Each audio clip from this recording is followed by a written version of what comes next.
What's up everyone, Kinetic here and welcome to the first of many videos in my new Guild Wars 2 build spotlight. Today we're going to be looking at the warrior.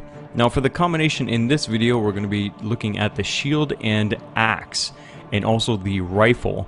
Now the rifle is a bit controversial for warriors. I mean, some say that if you want to play long range, play a long range class, but I find that the rifle is really good for damage, chasing enemies that are trying to kite you, but best of all is initiating fights before your enemies get close to you. We've got this elementalist coming up the stairs, and instead of waiting for him to come all the way up and then start attacking, I can just start lighting him up, doing a pretty good amount of damage, and then when he gets close enough, switch to my shield and axe and punish him for getting close to me.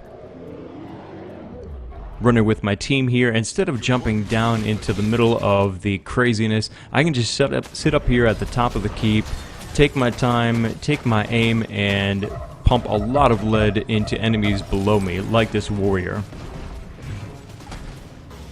You got a lot of situations that get warriors in trouble. There's a lot of enemies that have AoE damage that will be punishing people like thieves, and in close range warriors, you'll be sitting back, pumping lead and without hardly getting a scratch on you. The way that I usually approach an attack is I'll highlight my target, go for an aimed shot to cripple, brutal shot to add vulnerable, and then volley. And if I feel like it, I can use my adrenaline for a kill shot. Kill shot does a pretty good amount of damage. As you can see, there's a 5k, there's a 4k attack there, but you don't have to do that. I typically save up my adrenaline, switch to shield and axe, and then slam people with eviscerate. Favorite above all else is the rifle butt though. I mean, the rifle butt is just hilarious. You get some overzealous warriors coming in trying to attack you with their greatsword. You just rifle butt them the hell out of your way. Some never learn though. This guy comes back and I just fill him with lead. I got no sympathy for this guy. Almost 7k crit with the rifle. Not bad at all. Not only is it good for damage though, you got some situations where even rifle butt can save lives. Like this guy right here. Save that guy's life. You owe me, buddy. Alright, now let's talk about the shield and the axe. This is probably my favorite combination and favorite addition to any warrior build. You get eviscerate, which is a very powerful attack depending on the type of spec that you're going for, how much adrenaline you have. The average I see for a modest build, not a lot of damage, not a lot of crit, is I averaged about 4 to 6k eviscerates, which isn't bad. You know, you get people coming in your face and it's just fun. If you build it right though, you can get upwards to 9, 10, even 15, some say even 20k eviscerates. Let's talk about some other moves. I've got a throw axe which cripples, shield bash which interrupts. You combine those two, lock down your enemy, and then eviscerate them for a lot of pain. If it gets to be too much for you though, you can go into shield stance, which blocks all incoming damage for a short amount of time. Let's take a look at a couple of clips. We've got a thief up here which is out of range. I'm going to start with my rifle, start attacking him, and now he's going to start running away from me. This would be a pain in the ass if I was only using a shield or other close range weapons, but the rifle allows me to keep up the damage even with targets running away from us. Here's another thief. I can start damage immediately before the thief even gets to me. I don't know why, but rifle butt doesn't work here, and then I just get tired and I switch to my shield and axe and start punishing him. Use my frenzy and just start swinging away. Thief goes invisible, comes back up, pretty much dead. We've got a mesmer up here that is concentrating pretty hard on somebody over here, and instead of getting close to his clones, which could shatter and cause me to take damage and status ailments, I just sit back with my rifle, kill shot, damage, and then I switch to my axe and shield and finish the job.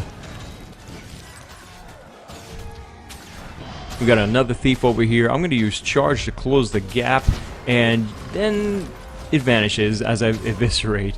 But it's not going to be long before it comes back up behind me. My shield bash doesn't work, but my throw axe will slow down this thief and then vanish and eviscerate again.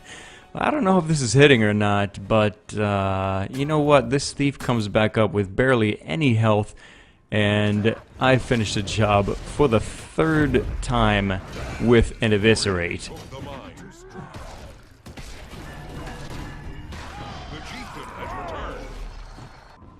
Here's another situation we have here. We got the Elementalist coming up, and I start opening fire with the rifle, cripple, vulnerable, volley.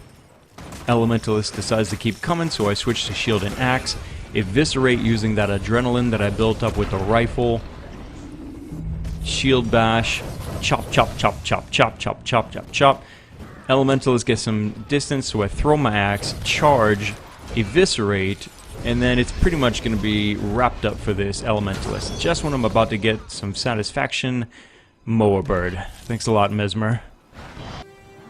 Alright, so now this next clip is kind of a bit of a joke. I wouldn't take this too seriously, but I was just having fun. We got the clock tower here, and I open up the windows with my axe, and I see a necromancer inside. Now, instead of me starting off the fight from long range, getting right into the sort of trap that necromancers like, I noticed that my buddies on my team are probably closing in on this situation, on this position. There doesn't seem to be any other action going on, and there's a little opening up here that is great for surprising people. Jump down, take some damage, but surprise the hell out of this necromancer. I think he was definitely confused on how I just got here. Eviscerate, chopping the hell out of him. My buddies show up to back me up and keep me from dying, and this necromancer just doesn't know what to do anymore.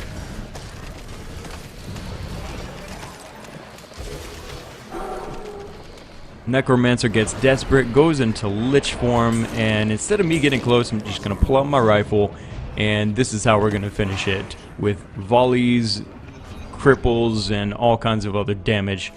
Oh, look, it's my favorite warrior in this video. Coming in with his greatsword, gets rifle-butted the hell out of the clock tower space, and then decides to come back for more. I don't know what this guy was thinking. Kill shot. Almost 7k damage. I love it. Now keep in mind that damage varies for this and any other build depending on the kind of items that you go for. So you could see a lot more damage if you want to, but keep in mind that you are going to probably end up sacrificing some of your vitality. This is a balanced version that you're looking at. The link is down in the description below. But I really recommend that you take this and you customize it to however you want. This is a very noob-friendly build, and by noob-friendly, I mean that for beginners in PvP, beginners in Guild Wars 2 PvP, you're going to be able to do damage and survive, and that's really good for starters in Guild Wars 2 PvP. But for the pros, you're also going to be able to push the damage out there. If you want, you can sacrifice your vitality, go for some more crit, go for some more power, and you are going to be doing some serious pain out there. We're going to be doing build spotlights on all 8 professions, so I hope that you guys subscribe and look forward to more content coming in the very near future. My name's Kinetic, and I'll see you guys next time.